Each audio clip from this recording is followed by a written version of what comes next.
at increased risk of diabetes or have any symptoms of insulin resistance,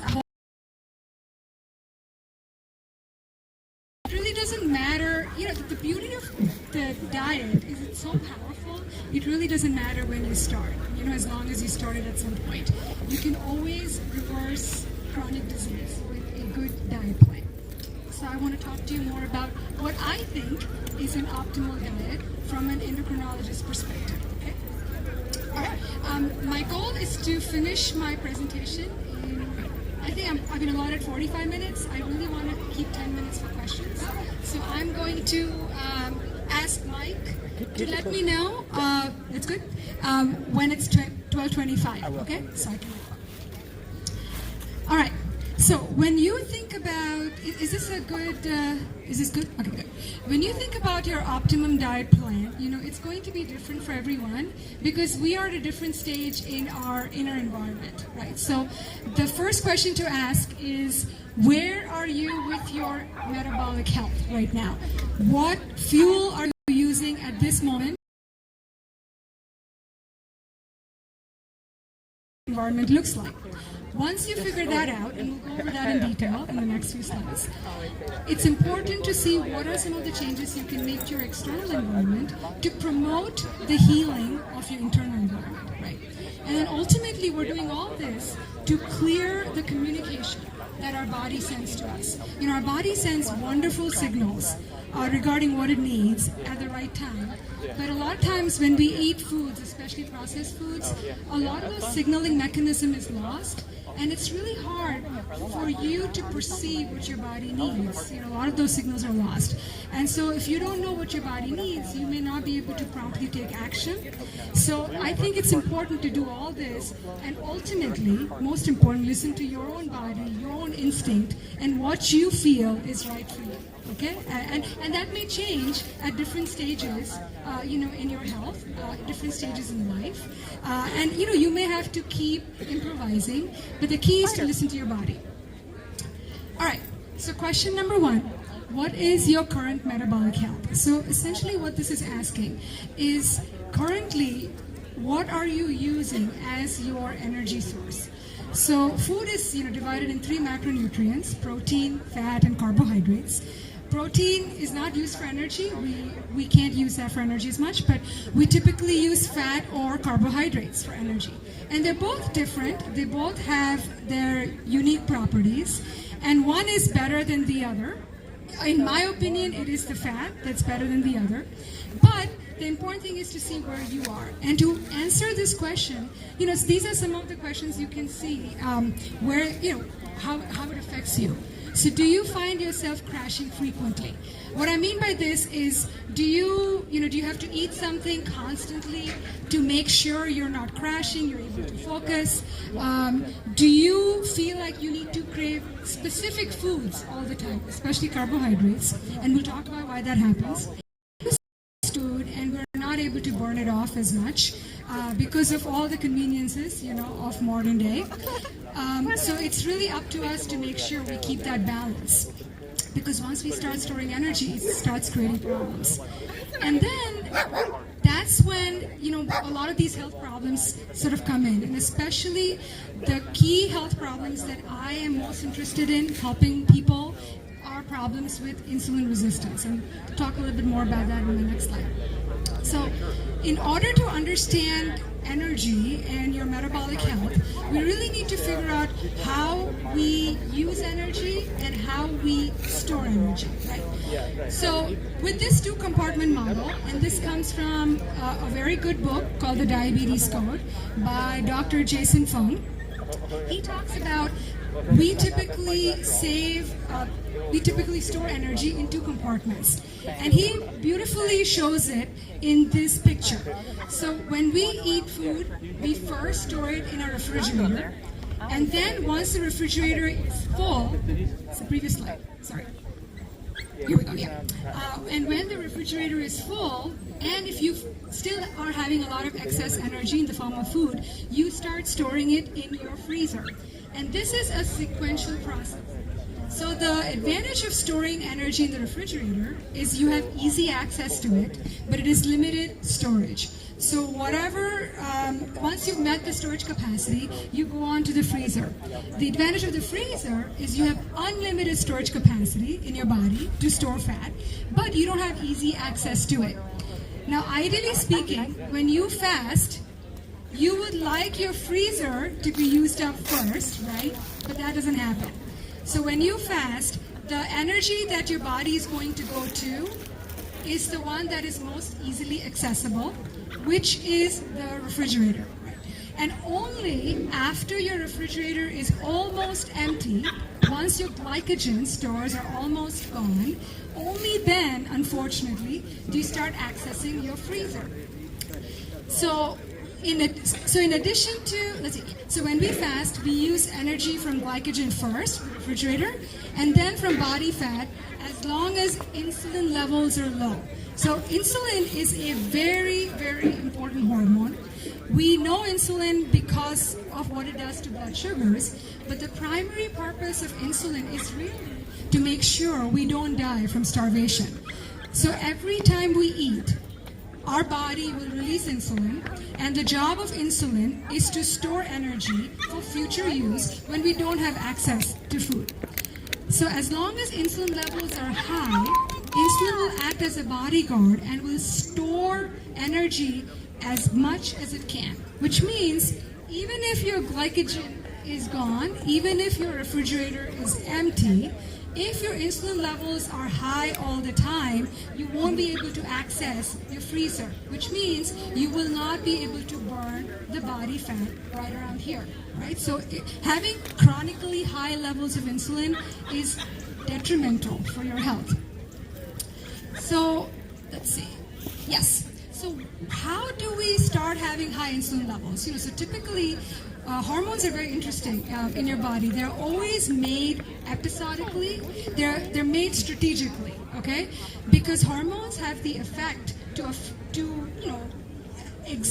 exhibit their energy, their mechanism through every cell of the body. So if they're on all the time, that may not be a good thing, right? Especially insulin. So typically, especially for a newborn, the newborn's insulin level will go up every time he's breastfed or every time he's fed. But once he's fed, insulin levels will come down and they will be almost zero. And then when he eats again, they're high again. But the problem with us eating frequently and eating a lot of processed carbohydrates is our sugar tends to be high very, very frequently. So when we eat foods that are very high in refined sugar, high in refined carbohydrates, our blood sugar shoots up. And then every time our blood sugar goes up, the only hormone that can bring it down is insulin, right? And so our body has to release insulin. Insulin will definitely bring the blood sugar down, but now insulin is going to hang out a lot longer, and it's going to prevent our body from accessing the fat, right? Because it acts as a police guard. So when blood sugar drops, our body will send signals to our brain, and we'll have hunger cravings, we'll have fatigue, we'll constantly crave carbs. And so we end up in this vicious cycle. And this doesn't happen over a day or a week, it happens over years. But the end result of this cycle is we have chronically high levels of insulin. So we no longer have these breaks of not making insulin. And because insulin is present all the time, the problem is you keep storing excess energy and you keep storing it right around here. And then with time, this can increase your risk of heart disease, stroke, diabetes, cancer, all kinds of stuff. So we're talking about unhealthy fat, right? And that unhealthy fat really comes from eating excess energy in the form of mainly processed sugar, processed carbohydrates, and it's stored here and we're not able to burn it off. Does this make sense? Because I want to make sure this makes sense before I proceed. Any questions about this? All right. So really, when we talk about metabolic health, the ideal question is what can we do to start using fat for energy as opposed to carbs? Because the sooner we do that, the less likely it is that we're going to store fat in unhealthy areas of our body, and the less likely it is that we are subjecting ourselves to chronic diseases, right?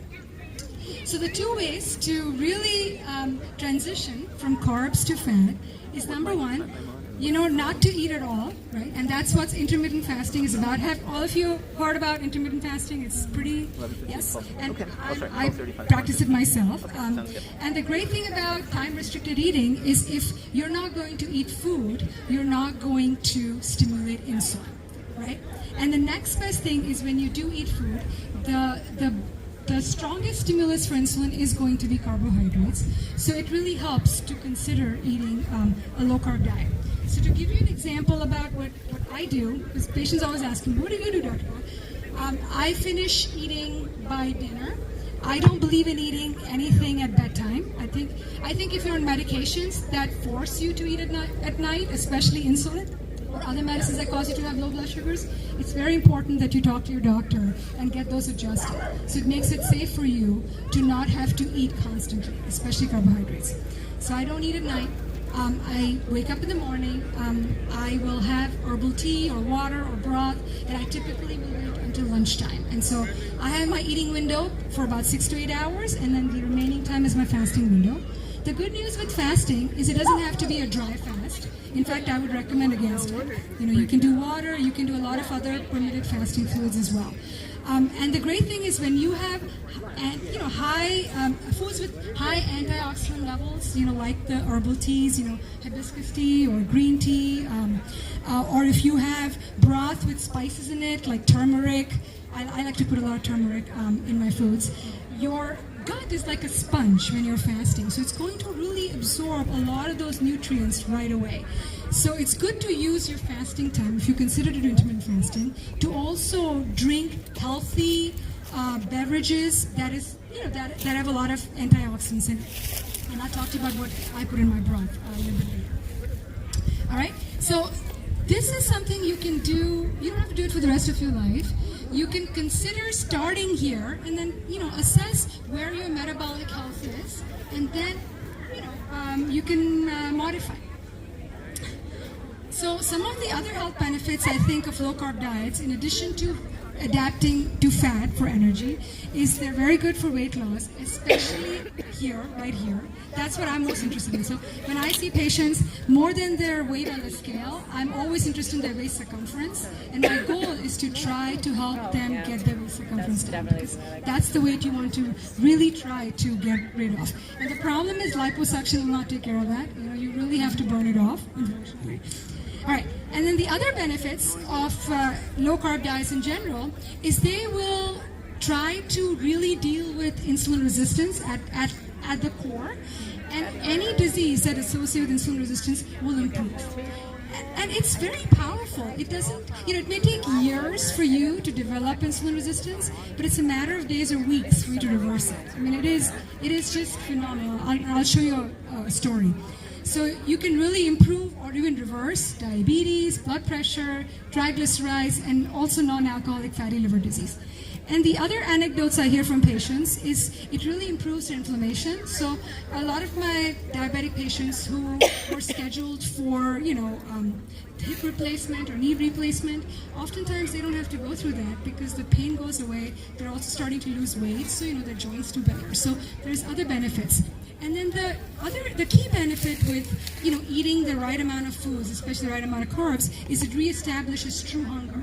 So when your blood sugar goes up, insulin goes up, and insulin rapidly brings it down, your body's sending signals to your brain to constantly keep eating. You see, and that is not true hunger. That's not hunger based on what your body's needs are from an energy standpoint. It's all governed by all that insulin. So it's really important to reestablish true hunger and true satiety. Does that make sense? And a lot of medications get in the way as well, of true hunger and satiety. So it's always good to review those, with your doctor. All right, so I want to show you a patient story who did this. So this patient saw me a few months ago, and she's 48 years old. She's had type 2 diabetes for 10 years, and she was on 175 units of insulin a day. So she was taking 125 units at night and 48 units at dinner, 2 different kinds of insulin. And despite doing all this insulin, her sugars were always running high. So one of the great things with diabetes is we have access to something called continuous glucose monitors, and that checks your sugar all the time. So you really get a good sense of how your body is responding to whatever you're eating, how you're sleeping, your stress levels, your exercise, and a great tool to have. It's available by prescription, but it is not expensive. A month's supply would be about $50 or $60, and it's really worth it. So if you look at her, she's taking all this insulin, and you see the gray zone right there? So that gray zone is what we call the target zone, which is where we want a person's sugars to be with diabetes. But as you see, her tracing is all above the gray zone, right? So it's all high. And on the right, you see those numbers, 185, 255, 218? That's her average sugar for the whole day. So despite taking all this medicine, she's not having any success keeping her sugars down.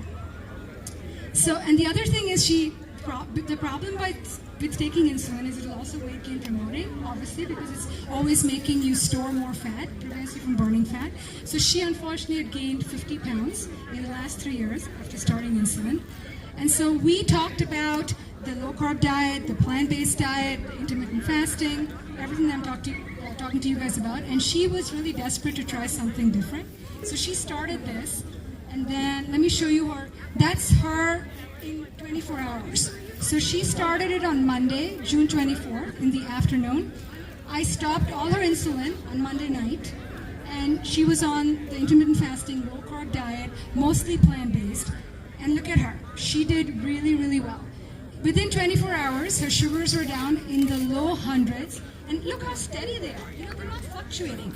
And when your sugars go like this, you feel like this. And you feel that's normal for you to feel like that. It's not. You know, you can totally change the way you feel by looking at your numbers, by changing your diet, you know, by using technology to your benefit.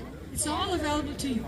So she had never seen numbers like this since the time she was diagnosed. She was ecstatic. And then the next few weeks, she stayed on this path, you know, and she kept learning. So when, you know, she would experiment with different foods, again, low carb, not too many carbs at this stage, and she would see what works, what doesn't work. She also worked as a 911 operator, and so she would notice when she's very stressed, her sugars would be higher. Even though be able to use technology to see what are you most susceptible to, because only to deal with it, right, or rectify it. She lost 4 inches and 20 pounds within a month, and she had significantly more. Using fat for energy, it is a very robust source of energy. It's very reliable. It doesn't cause crashes. It's sustainable, and so you feel a lot better. You know, you don't feel like you're up and down all the time. You feel a lot more steady. And again, you have to try to believe it. You know, I can't tell you a lot about my experience. And she was also able to lower her blood pressure medications as well. So she is on this path where she just feels so much better, and she's trying to stay with it because she's feeling so much better. And she calls it the dark days, and she does not want to go back to those, you know. So this is just one story, but this is possible for anybody and everybody, all right? But I think it all starts with looking at where you are from a metabolic standpoint and trying to fix it. So this is the sensor that I was talking about. It's called the Abbott Freestyle 14-Day Continuous Glucose Monitor. It goes on your arm, really doesn't hurt. And the great thing is you use the reader, or you can use your phone to scan it. You don't ever have to prick your fingers ever again. So, you know, I tell patients to look at their sugars 20, 30 times a day. They're not pricking. And every time they eat, check your sugar, check in 1 hour, 2 hours, 3 hours, why not? And then just keep learning and become your own, you know, your own expert. And it's really good to experiment with different foods and to see what works and what doesn't. And it's good to keep on doing this because as your body changes, your response to foods, your response to lifestyle will also change. And you'll be able to handle a lot more, but you have to start somewhere, right? So let's go to plant-based. So any questions about the low-carb, you know, why I think it works, and, you know, how, especially if you have insulin resistance. So let's talk about the plant-based diets, okay? So the great thing about low-carb diets is we have very good evidence short-term that they really do well, give you good results. Don't know a lot about long-term, but we have some very good studies long-term for plant-based diet. So for me, I like to do the best of both worlds. If I know something is working in the short term, and I know about the safety of something in the long term, why not do both? That's what I try to follow. So some of the things that we know really work with plant-based diets is definitely improves heart disease, cancers, diabetes. You probably saw all this, right, in the video? High blood pressure, obesity, and it does make you live longer. But for me, it's also important to live better as you're living longer. So you don't want to live longer just, with tons of medications. And, yes, as Americans, we have increased our lifespan, but we have really lowered our health span. So I think it's important to do both together, right? So this was a patient. It was published in JAMA by Dean Ornish, and showed on the left. You see that PET scan right there, and he put the patient on a plant-based diet for 3 weeks, and then in 3 weeks, what we notice is you see the circle back again, right? So the flow was established. And then on the right, we're seeing a coronary angiogram of a patient, and if you see on the left, the artery is very narrow, right? So he put the patient on a 32-month plant-based diet, and it completely opened without any angioplasty, without any surgery, without any cholesterol medication. So I feel, in med school, we've always been taught that you always want to look at big studies. They have to be randomized, blinded. But sometimes, very powerful case reports can also make a difference, because really ultimately what the patient cares about is how is it going to impact me. It doesn't matter how it's impacted 1,000 people. Yes, we need to learn from it, but it's just as important to look at powerful results anywhere, wherever we can see them, right? And to see if it applies to us. Right. So when we talk about plant-based, really the question is, why is it that it seems to improve a lot of our long-term problems? And so what I have come down to is 3 reasons. And again, this may have been talked about in the movie, so I apologize if it's a repeat. But I think it's important to address. So our DNA is hit, is damaged, really. It has a potential to be damaged by all these hits 800 times an hour, all right? And this is all coming from a variety of factors. But ultimately what they do is they're all causing something called free radicals. So you can get it from UV light, from pollution. Smoking is a big one, and another big one that is not on here is stress. So ultimately what happens is all of these things cause our DNA to be damaged from free radicals. And then this is called oxidative stress. And it's just a very fancy word, but what this means is it really impacts everything. From you getting wrinkles to you getting Alzheimer's. It really affects every body system. So if there's anything we can do to lower oxidative stress and to improve our DNA repair systems, we are really looking at a better health future for ourselves. All right? So how can we, improve our DNA repair mechanisms? So how do antioxidants work? So again, this is a little bit technical, but I think it's interesting to kind of, understand why antioxidants work. So typically when when we have a stable molecule, and if it becomes a free radical, really what's happening is it's losing some of its electrons. And antioxidants they have lots of electrons that they can donate to make that unstable free radical stable again. All right?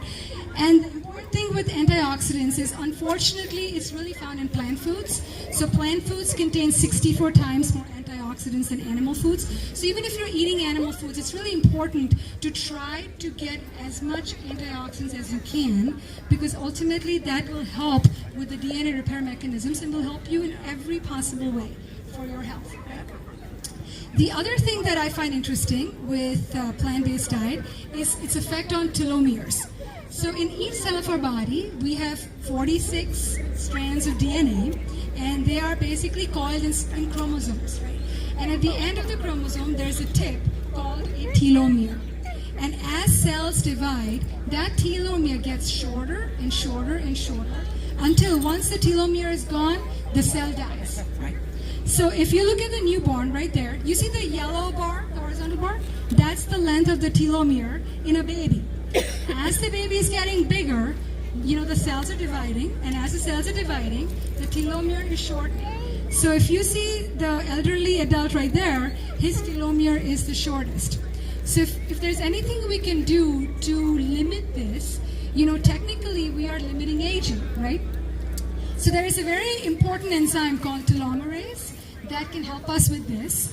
And it has been shown that consumption of fruits, vegetables, spices has been associated with longer protective telomeres. And refined grains, soda has been linked to shortened telomeres. So I find this pretty fascinating, and I think I'm convinced I want to try to keep my telomeres as, prevent them from getting shorter as much as I can. So again, here, spices are very, very important. They tend to have the highest amount of antioxidants. So spice up your food. They not only make the food taste better, but they also make it healthy. And then there is the whole fiber thing, right, that you saw, with the prebiotics and the probiotics. I don't want to go into details, but I do want to mention that the difference. So probiotics are the bacteria themselves, and the prebiotics is what they eat. Okay, so that's the difference. And there are a lot of health benefits of prebiotics and postbiotics. Our first defense to anything from the outside world is our gut, right? It's completely hollow from our mouth, to our anus, and 80% of our immune cells are around the gut. So if there's anything we can do to improve our gut microbiome, anything that the gut microbiome can prevent from getting into our bodies, I think that's great, because then the body doesn't have to deal with the aftermath of it. So I'm also a big fiber proponent for that reason. But I also think it's good to get it from food as much as you can, unless you've had a gut attack. So if you've taken a lot of antibiotics or had a really bad intestinal infection, it does help to take some probiotics, for a few weeks. But ultimately, the fiber will be a good prebiotic for your gut flora. All right. So for me, this is where I'm coming to. So I talked about the benefits of low carb, talked about the benefits of plant-based. So this is my prediction. Don't know this for sure, but I think being that both plant-based and low carb diets may benefit your health in a similar way, I think it's likely that combining the two would have a positive impact as well. But the key is really to figure out where you are at your metabolic health, right? So if you have insulin resistance, if you have the metabolic syndrome, it would really help you to restrict carbs until you can become metabolically healthy. So what I always try to do is I try to find a common ground across all diets, because it's always good to start with less controversy, right? So that's what I'm going to talk about. So let's talk about the common foods across, the paleo, the keto, the vegan, what else? Intermittent fasting. These things, you can't go wrong starting here, because it's confusing to know where to start. Especially, if you are surrounded with a lot of information and you have different friends trying different diets and they're trying to convince you to do the same, I think a good starting point is here. So water, number one, we can live without food. We cannot live without water. So you definitely don't want to compromise on water. And the problem is, because we are not listening to our thirst cues, our body sends hunger signals, and honestly, they were really meant for thirst. So it's really important to make sure you get adequate water, definitely 64 ounces a day, okay? And then use the teas. I am a big proponent of drinking anything that has a lot of antioxidants in the fasting period, again, as I mentioned, because your chances of absorbing those antioxidants, those phytonutrients, is so much higher when you are having it by itself. So hibiscus tea is a really good one. The WHO sort of looked at, I think, 300 beverages, and hibiscus tea was the one that was at the top for the highest amount of antioxidants, which I was surprised. I really thought it would be green tea or oolong tea, but it was hibiscus tea. I don't like it warm. It is very bitter for me, so I like it cold. It really tastes like fruit punch. I like to add lemon to my hibiscus tea, because anytime you add lemon to anything, it's going to increase the antioxidant absorption. That's why, when you slice a fruit and it turns brown, you know that the oxidation has started, but then you put lemon juice on it, you can really delay the oxidation. So I like to add lemon slices to my tea. Mint is another thing I add. And a good sweetener that I recommend is stevia. Liquid stevia is what I prefer because you can really control the amount as opposed to the packets. You can also grow your own stevia. It really grows like basil, and it's delicious. You can put that in there. And another one I really like is monk fruit extract, but I'm not a big fan of Splenda, aspartame, sweet and low, any of those. Coffee is another one that also tends to have a lot of high antioxidants. The thing with caffeinated products is it will interfere with your sleep, so I would recommend not to have it for 7 hours before bedtime. Okay, so use your fasting period, if you decide to do fasting, to really optimize your beverage intake in addition to water, and just experiment and see what you like and what you don't. Another common food across both diets is greens. Really, there is no controversy about this. Greens are the healthiest, foods on the planet. They have fiber, potassium, a lot of phytonutrients. There are different ways in which you can eat your greens. You can eat them raw. You can eat them cooked. You can put them in your smoothies. I recommend 2 to 4 cups a day, personally. Non-starchy vegetables, again, no controversy here. Mushrooms, peppers, onion, garlic, ginger, eggplant, really anything besides potatoes, and I think you're going to be fine. And you can really make them yummy. You can have them steamed, you can have them roasted, you can have them sauteed. It really doesn't matter as long as you're eating them. I do believe in adding some fat when you're eating your vegetables because a lot of nutrients tend to be fat soluble, which means if you don't have fat, a lot of those nutrients will not get absorbed. So I like to saute my vegetables in a lot of olive oil or butter. Nuts is another one that is common across both diets. So there was a study that showed that if you eat a 1/4 cup of nuts a day, you can increase your lifespan by 2 years. I think that's great, and it didn't matter what else you did. And nuts are just so delicious, right? So great snack. The ideal nut is a walnut, but really any nut is fine. I would recommend a variety of nuts.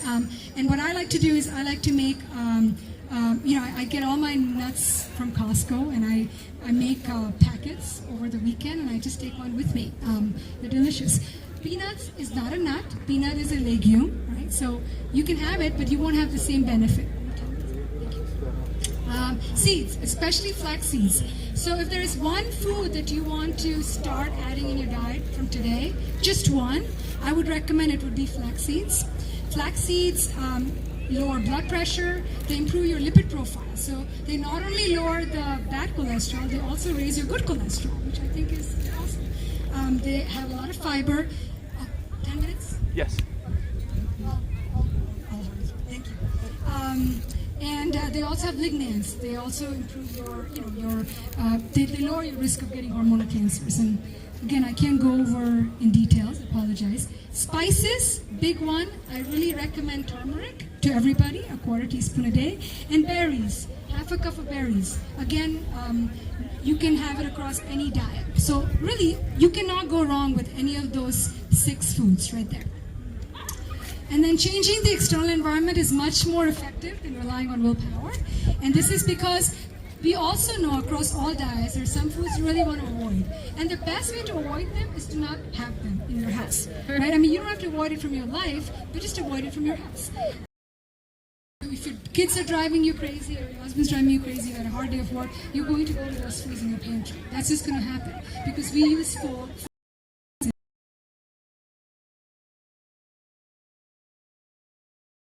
know your common foods that are good across all diets. That's a good place to start. The next question you want to ask is, where am I in my metabolic health? So the best way to answer this is check your waist circumference. So get a thread, and then measure your waist circumference, and then measure your height. And your goal is to keep your waist circumference at less than half your height. So if you are 60 inches, you want your waist to be 30 inches or less, right?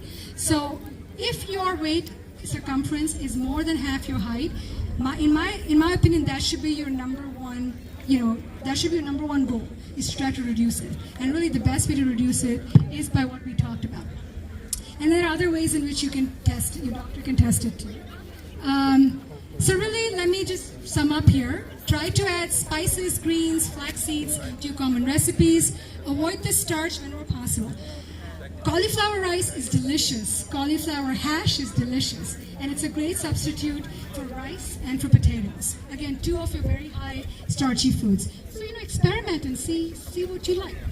And then when you do eat your carbs, you make them count, like the berries, the legumes, the intact whole grains. I'm not a big fan of whole grain flour, so like whole wheat bread or whole wheat pasta. Better to have the actual grain in the form of oats or quinoa.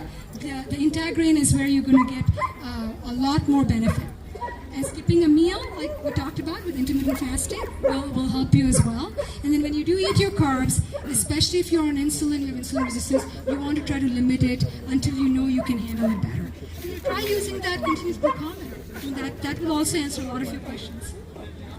All right, so, supplements. This one slide, because a lady here asked, right, about supplements that I recommend to all my patients. All right, this is what I recommend to all my patients. Vitamin D, 1,000 units. Again, it's important to have it after a fatty meal because vitamin D is fat soluble. So don't have it on an empty stomach. You are not going to get a whole lot from it. B12. 25 micrograms a day. And the great thing with B12 is it's water soluble. So if you have too much of it, it's not a big deal. You just pee it out. So there is no upper limit for B12. A teaspoon of nutritional yeast is what I recommend to all my diabetic patients because it can really improve your immune. So it can give a boost to your immune system. It is a great source of B12. It's a great plant-based source of complete protein. Quarter teaspoon of turmeric. Lots and lots of studies showing the health benefits of turmeric, which unfortunately I can go over right now. Tablespoon of ground flax. And for all my diabetics, I recommend a tablespoon of apple cider vinegar because it has been shown to lower insulin resistance. And what I do is, in order to get all of this, I just have vegetable broth, which is what I had today at 10 o'clock. I get it, I put water, a quarter teaspoon of turmeric. Every time I do turmeric, I add some black pepper because it potentiates the turmeric. I put flaxseed, ground flaxseed powder. I put my nutritional yeast, and I enjoy it. And then after I have it, I do about 5 minutes of meditation or deep breathing. And this is important because in our body, we have the sympathetic nervous system and the parasympathetic nervous system. We really want to activate the parasympathetic as much as possible, and we're just not doing that as much. So why not take 5 minutes and just do it, just activate it, because that is where true healing happens in your body, when you are resting. All right, so finally, I have a website which is not up yet. It will be in the next 10 days. And I have put a class, a 4-week online class that sort of goes over everything we talked about. But the key is, really, knowledge is nothing unless you put it in practice. So in my class, my goal is to really give weekly assignments to people to be able to put whatever we do in practice in bite-sized pieces. All right, so I'm going to end here. So, sorry if I ran late.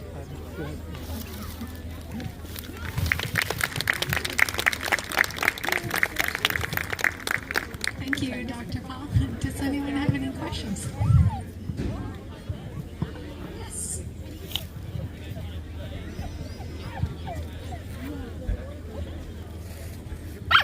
So, hello, how are you? What are your thoughts on chewing gum during the fasting window? You know what? If that helps you and prevents you from eating your carbohydrates, go for it. Okay. Another thing I would also recommend is, have you heard of cloves? So cloves have the highest amount of antioxidants for any spice, and you can really chew on that as well, and it really has a similar effect. And you may notice it really helps with your hunger as well. Are you accepting new patients? Yes. Thank you. Oh my gosh. You mentioned lemon. Would lime have the same benefit?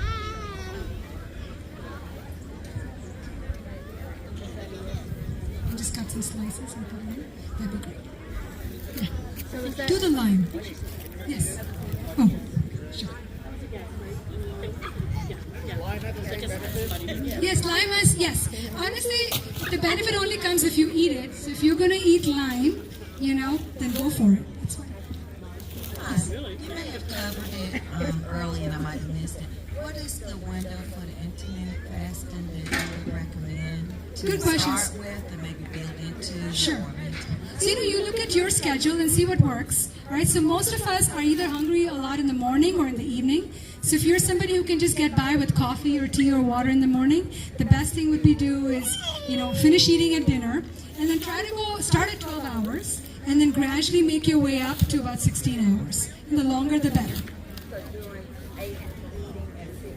Exactly. Good. That's a good starting point to work toward. 16-8. So, 8 hours of eating and 16 hours of fasting.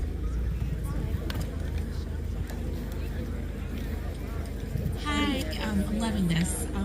So I was been ketogenic for about a year and doing intermittent fasting and just loving it. I'm about 3 months pregnant now, and a few weeks into it, absolutely couldn't eat that way, and we wake up in the middle of the night hungry, and I'm finding it hard to find any information on a guide, like researching kind of what's the best way to adapt like that, because I'm definitely not using fat for fuel. I'm back on carbs because I'm nauseous if I live that way, which I was so happy before. So I don't know if you could share anything on how to adapt to for pregnancy, because I know it's healthy, but it's not working out for me while I'm pregnant. So this is where you listen to your body and its cues. It really needs its carbs right now, So go for it. Go for the healthier carbs. The unprocessed carbs. With the entire grains, the fruits, the vegetables, the greens, and then once you deliver your baby, you can go back to what you were doing, right? Because right now, your baby's a parasite. It's going to need more energy. So you actually are probably deficient in energy. So your body is wanting easy, accessible energy, which is going to come from carbohydrates. And just be at peace with it.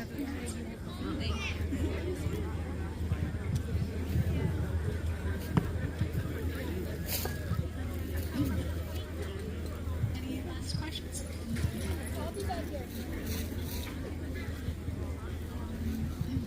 Dilip is back with a speech. Dilip was the executive producer of Code Blue, and he's back to giving a presentation.